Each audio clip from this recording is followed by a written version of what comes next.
condamne pas non plus. Cette phrase, c'est Jésus lui-même qui l'a dite dans un contexte bien précis.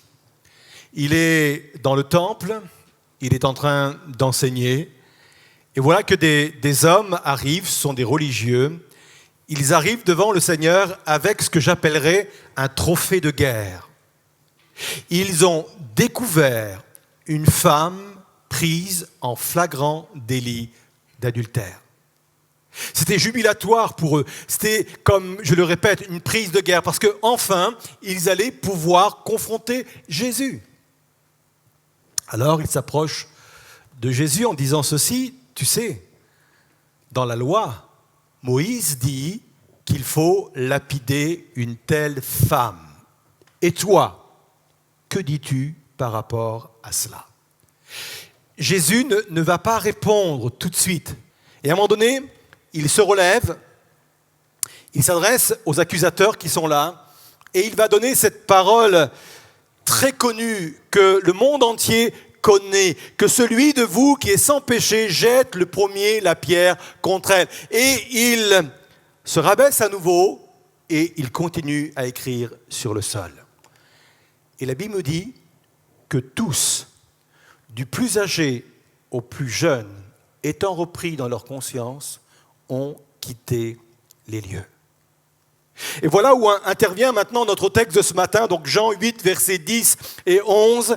Alors, Jésus s'étant relevé et ne voyant plus que la femme, Jésus lui dit, « Femme, où sont ceux qui t'accusaient ? Personne ne t'a-t-il condamné ?» Elle répondit, « Non, Seigneur. » Et Jésus lui dit, cette parole extrêmement importante, « Je ne te condamne pas non plus, va et ne pêche plus. » J'aimerais vous dire que c'est sans doute la parole dont l'humanité a le plus besoin d'entendre. Certains psychologues disent que la culpabilité est le problème le plus complexe à aborder et la thérapie la plus difficile à mettre en place. Tout simplement parce que c'est bien plus qu'un problème psychologique. La culpabilité est avant tout un problème spirituel. La culpabilité a commencé le jour où Adam et Ève ont péché contre Dieu. Ils ont commencé à se cacher parce qu'ils avaient honte, parce qu'ils se sentaient coupables devant Dieu. Pourquoi le chrétien est le plus exposé à la culpabilité ? À cause de l'accusateur.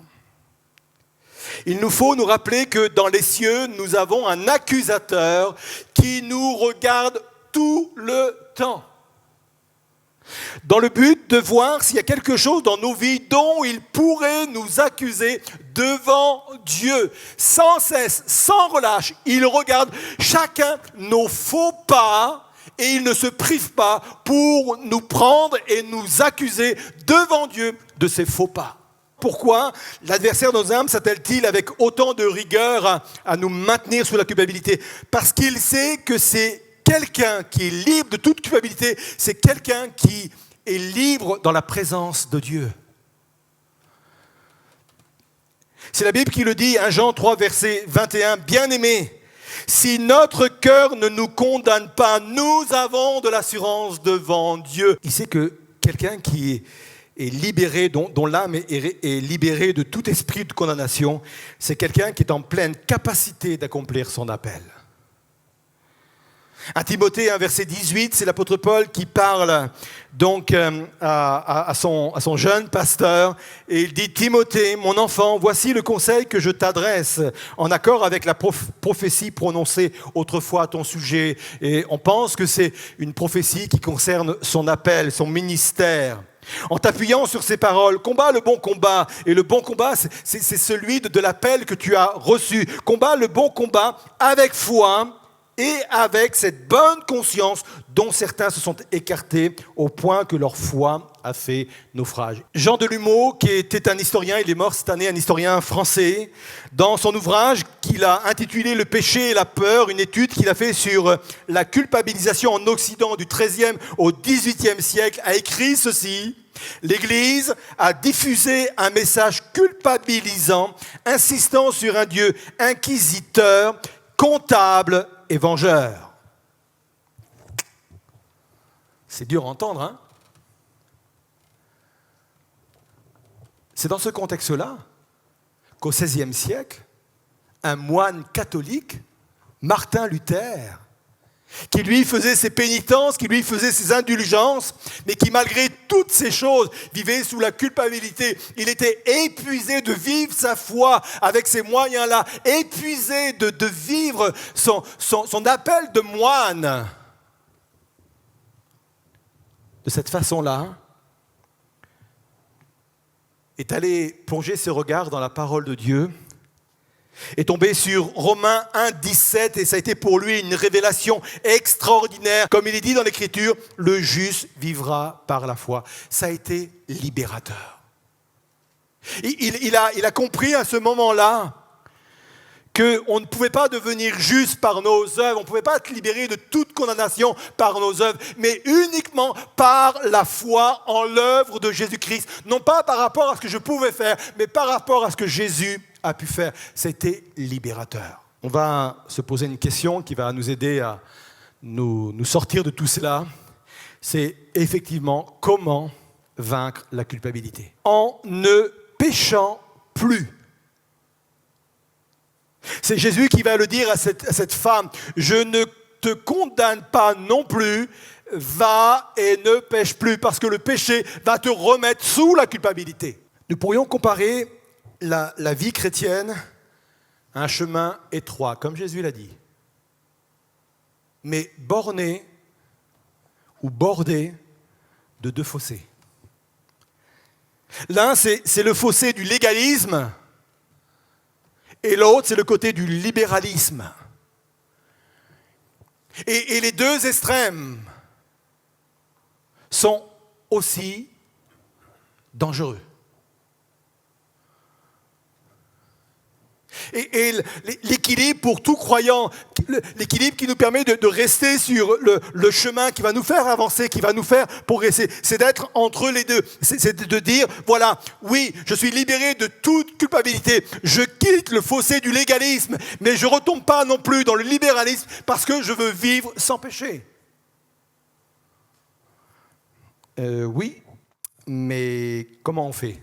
L'apôtre Paul va décrire dans Romains chapitre 7, il parle de ces luttes internes, il dit « Je fais le mal que je ne veux pas faire et j'arrive pas à faire le bien que je devrais ou que je voudrais faire. » Il va même s'écrier « Mais qui va me délivrer de ce corps de mort ?» Et on sent une lutte, on sent un combat. Pourtant, il est question de l'apôtre Paul. Que faire ?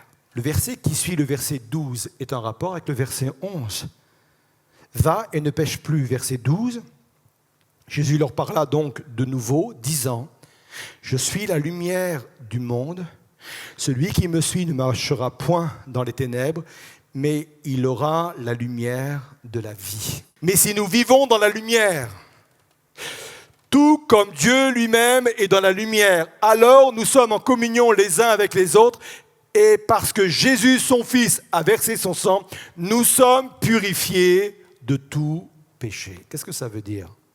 Marcher dans la lumière. Et là, c'est vraiment très important.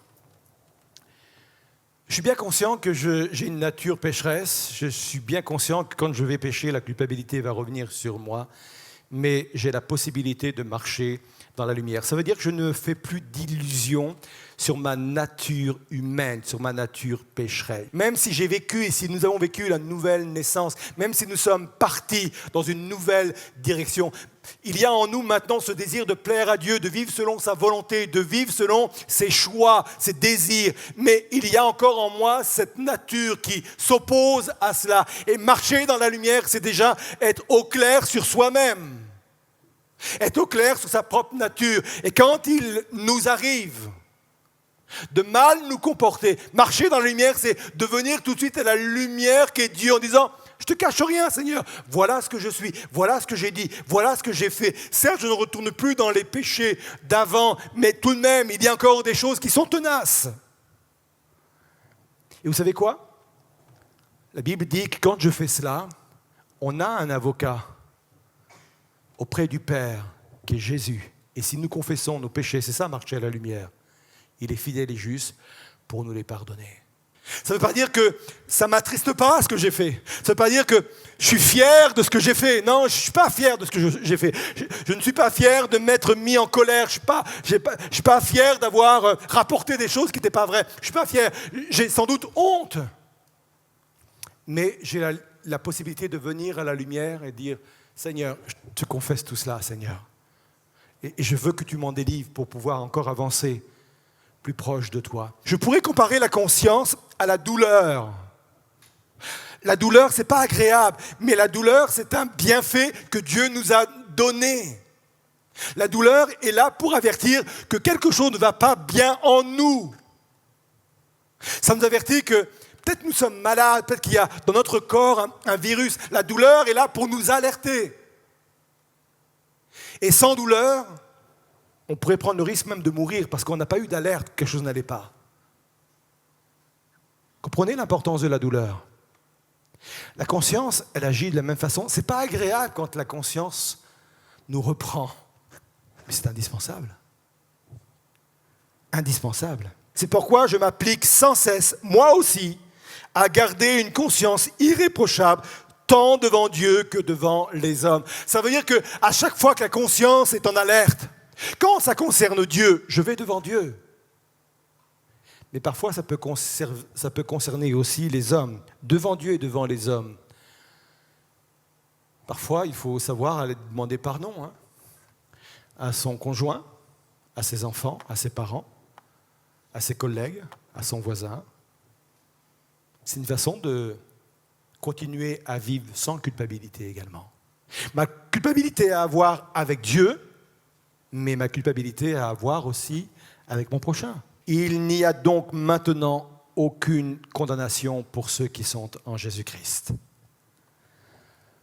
Waouh! Il y a deux événements importants qu'il faut comprendre. La justification et la sanctification. La justification, c'est un acte légal, un acte de justice, où Dieu dit « J'ai donné ma vie pour toi et tu es déclaré juste ». Ça, c'est clair. La justification, c'est quelque chose que je reçois une bonne fois pour toutes. J'ai été déclaré juste et c'est une libération pour mon âme, c'est une libération pour ma conscience. La sanctification, c'est le chemin que je dois maintenant utiliser, employer pour devenir meilleur. Parce que non seulement Dieu veut me déclarer juste, parce que ça veut dire que tout ce que j'ai fait avant, ce n'est plus comptabilisé, mais il veut que je puisse marcher de progrès en progrès et ça s'appelle la sanctification.